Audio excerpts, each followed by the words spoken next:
একদিকে ডাক্তার, একদিকে মাস্টার, এই দুটো উজ্জ্বল মুখের উপস্থিতিতে শঙ্করপুর অঞ্চল তৃণমূলের কাঁপন ধরে গিয়েছে এবং তাদের ভিত নন্দন করছে।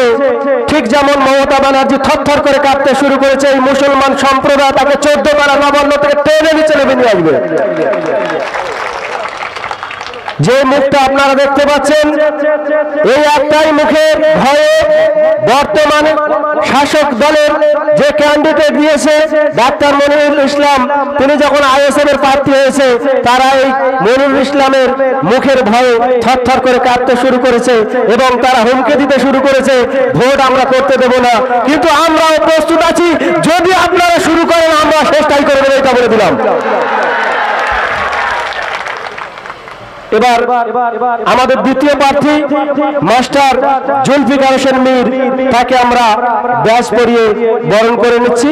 তাকে ব্যাজ পরিয়ে বরণ করে নেবে আমাদের আইএসএফ এর দক্ষিণ 24 পরগনা জেলা সভাপতি মাননীয় মালিক মোল্লা মহাশয়।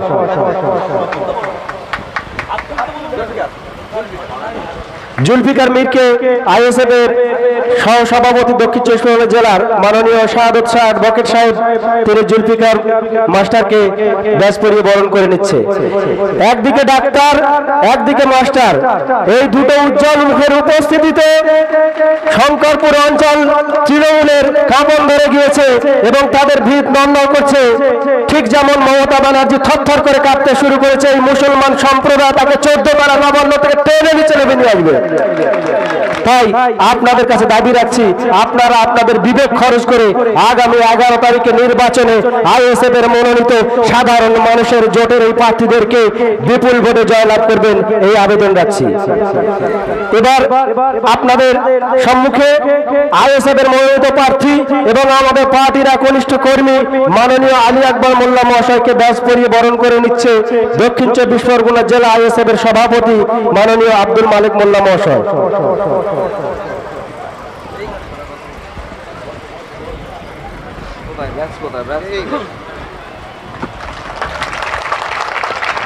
এবার পুরুষ বিভাগের চতুর্থ প্রার্থী মাননীয় রহমতুল্লাহ হালদার মহাশয় ওরফে বাবলু, তাকেও আমরা আইএসএফ এর পক্ষ থেকে মনোনীত করেছি। সাধারণ মানুষের জোটে নির্বাচনে লড়ছে, তাকে ব্যাজ পরিয়ে বরণ করে নিচ্ছে মথুরাপুর 1 নম্বর ব্লক আইএসএফ এর সভাপতি মাননীয় আসিফ হোসেন শাহ মহাশয় ও শঙ্করপুর অঞ্চল আইএসএফ সভাপতি সফিউল্লাহ মহাশয় তাকে ব্যাজ পরিয়ে বরণ করে নিচ্ছে।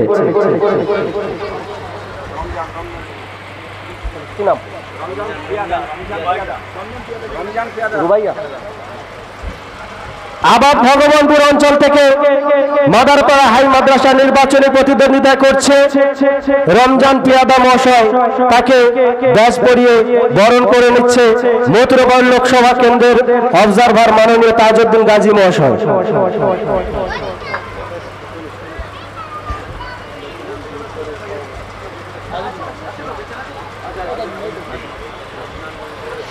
আপনারা জানেন স্কুল ভোটে প্রতিদ্বন্দ্বিতা করতে গেলে 5 জন পুরুষ এবং 1 জন মহিলা থাকতে হয়।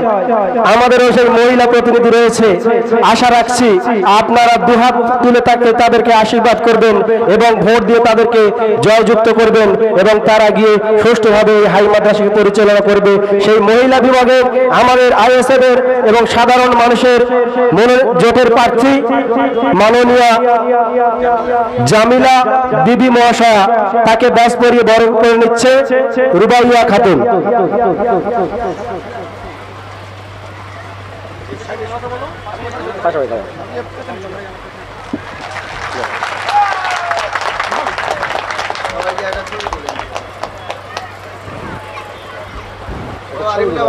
আরিউল্লাহ ভাই একটা ছবি তুলে না, সবাই দাঁড়াও।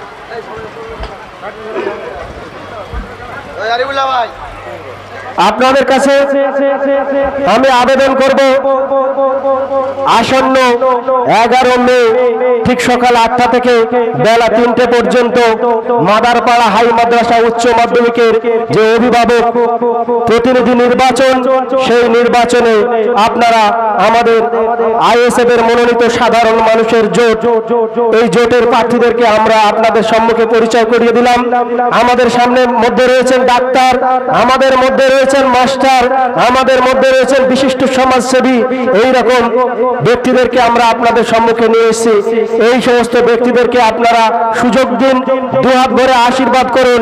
তারা মাদ্রাসা নির্বাচনে জয়যুক্ত হয়ে মাদ্রাসাকে সঠিক পথে পরিচালনা করবে। এর জন্য শঙ্করপুর অঞ্চল আইএসএফ এর পক্ষ থেকে, ইন্ডিয়ান সেকুলার ফ্রন্টের পক্ষ থেকে আমি আপনাদের কাছে আবেদন করছি যে মানুষদেরকে আমরা দাঁড় করিয়েছি, এদেরই দেখে তৃণমূল পার্টি, শাসক পার্টি তাদের থরহরি শুরু হয়েছে। তাই তাদের থরহরি, তাদের থরকম্পনকে আরো বাড়িয়ে দেওয়ার জন্য প্রত্যেককে অনুরোধ করব, আপনারা নিজ নিজ দায়িত্ব নিয়ে এই প্রার্থীদেরকে বিপুল ভোটে জয়যুক্ত করবেন, এই আবেদন রাখছি। আমাদের মধ্যে উপস্থিত হয়েছেন দক্ষিণাঞ্চলের উত্তরাঞ্চলের দক্ষিণের সভাপতি মোজাম্মেল ভাই, তাকে ব্যাজ পরিয়ে বরণ করে নেবে তাজউদ্দিন গাজী। এখন আপনাদের সম্মুখে অল্প সময়ের জন্য বক্তব্য রাখার জন্য অনুরোধ করছি আমাদের এই আইএসএফ এর প্রার্থী, বিশিষ্ট সমাজসেবক, আমাদের সকলের সুপরিচিত মাননীয় ডাক্তার মনিরুল ইসলাম লস্কর মহাশয়কে।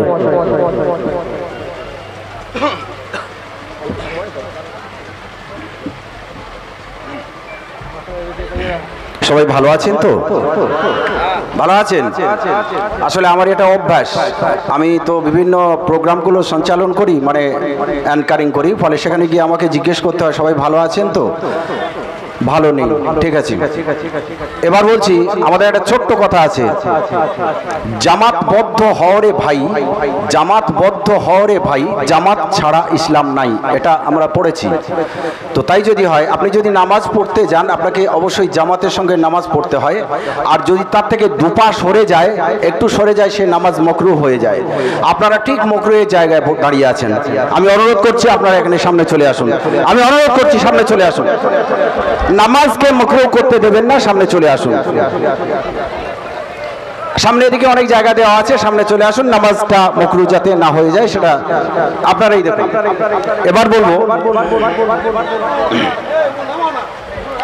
এবার বলবো আমি তো, আপনারা সবাই জানেন আমি অন্য জগতের মানুষ, সাংস্কৃতিক জগতের মানুষ, নাটক, বিভিন্ন রকম সাংস্কৃতিক অনুষ্ঠান নিয়ে আপনাদের সামনে উপস্থাপন করি বিভিন্ন মুহূর্তে। তাও রাজনৈতিক এই জায়গায় আসা, সেলিব্রিটি হওয়া যায় খুব সহজেই। আজ রাত্রে আমি যদি বলি আমি ওই দলটায় যাব, তো তারপরের দিন তার নামটা প্রচার হয়ে যায়। কিন্তু এই জায়গা থেকে, সাংস্কৃতিক এই জায়গা থেকে সবার কাছে পরিচিত হওয়া কিন্তু অনেক কষ্টের ব্যাপার, যেটা মাটি কেটে গম নিতে হয়েছে আমাকে এতদিন পর্যন্ত। আমি এতদিন কোনো রাজনৈতিক দলের সঙ্গে যুক্ত ছিলাম না, এখনো নেই, ভবিষ্যতে থাকার আমার বিবেক বাধা দেয়, জানি না আমি কেন থাকতে চাই না। আমাকে টিএমসির যারা, তারা মনে করে সিপিএম, আর আইএসএফ যারা, তারা মনে করতো হয়তো টিএমসি। কিন্তু যে যাই বলুক, আর যত আলোচনা সমালোচনা হোক, আমি তোমাদেরই লোক যারা অন্যায়ের পথে লড়ে। তো আজকের এই যে সভা, মূলত অনেক দূরে হয়ে যাচ্ছে। হ্যাঁ, আজকে যে এই সভা মূলত আমাদের ওয়াকফ সংশোধনী আইন বাতিল করার যে সভা, এই সভায় আমি সর্বপ্রথমে কৃতজ্ঞতা প্রকাশ করছি তাদের যারা ওয়াকফ সম্পত্তি বাতিল করার এই জন্য রাজপথে নেমে গেছে। হাজার হাজার মানুষ যারা অমুসলিম, আমি তাদের প্রতি কৃতজ্ঞতা আদায় করছি যে তারা আমাদের জন্য আজকে পথে নেমেছে। সুতরাং আমাদের এই লড়াই, আমরা যে ওয়াকফ সংশোধনী আইন বাতিলের জন্য যে লড়াই করছি, এই লড়াই শুধু মুসলমানের নয়, সবার লড়াই, তাই তারাও সাথ দিয়েছেন। তা আপনি আপনার মসজিদ মাদ্রাসা ধ্বংস হবে, আপনাকে তো লড়তেই হবে, কিন্তু ওরা কেন আমাদের সাথ দেবে? তাই ওদেরকে কৃতজ্ঞতা বেশি জানাই, কিন্তু আপনারা পারছেন না। আমার এখন মনে হতে পারে যে এই মসজিদ মাদ্রাসা এগুলো ধ্বংস হয়ে যাচ্ছে, হস্তগত করছে, এগুলো করছে, তো নাউজুবিল্লাহ আল্লাহ কি বুড়ো হয়ে গেছেন, অথবা তার পাখিগুলো কি এখন মোবাইলের ফেসবুক দেখছে? না, এটা আমাদের জন্যই হচ্ছে, আমাদের নিজেদের জন্যই হচ্ছে। আপনারা তো কোনো সময় খুলে খুলে দেখেন না কি হচ্ছে, একটু দেখুন না। সমস্ত যে ওয়াকফ সম্পদ আমরা যেটা ছিনিমিনি হচ্ছে আমাদের আশেপাশে, আমি কলকাতা আলিপুর যাচ্ছি না, আমি ইন্ডিয়া যাচ্ছি, আপনার ওই বিভিন্ন জায়গায় ওগুলো যাচ্ছি না, কিন্তু আমি আপনাকে কাছাকাছি যেতে বলছি। আপনি রাস্তার উপর উঠুন, আরেকটু দক্ষিণ, আরেকটু রামগঙ্গার দিকে চলে যান, তারপর ডান দিকে চলে যান, দেখবেন আমাদের স্বপ্নের মাদারপাড়া হাই মাদ্রাসা 1968 সালে যার প্রতিষ্ঠিত হয়েছিল।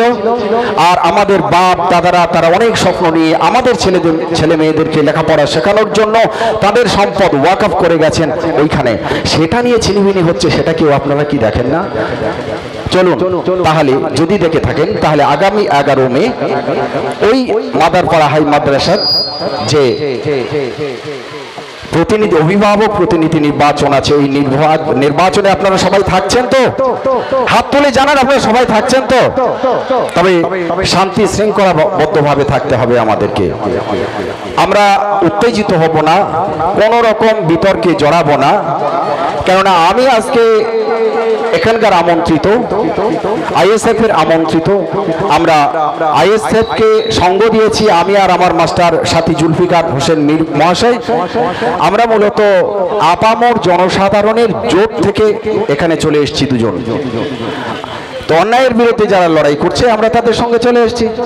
সুতরাং আপনারা যদি এতটুকু মনে হয় যে আমাদের দায়িত্ব আছে, আমাদের দায়িত্ববোধ আছে, আমাদের সম্পদ রক্ষা করার দায়িত্ব যদি আমাদের হয়ে থাকে, তাহলে আগামী 11 মে আপনাদের সঙ্গে দেখা হবে ইনশাল্লাহ।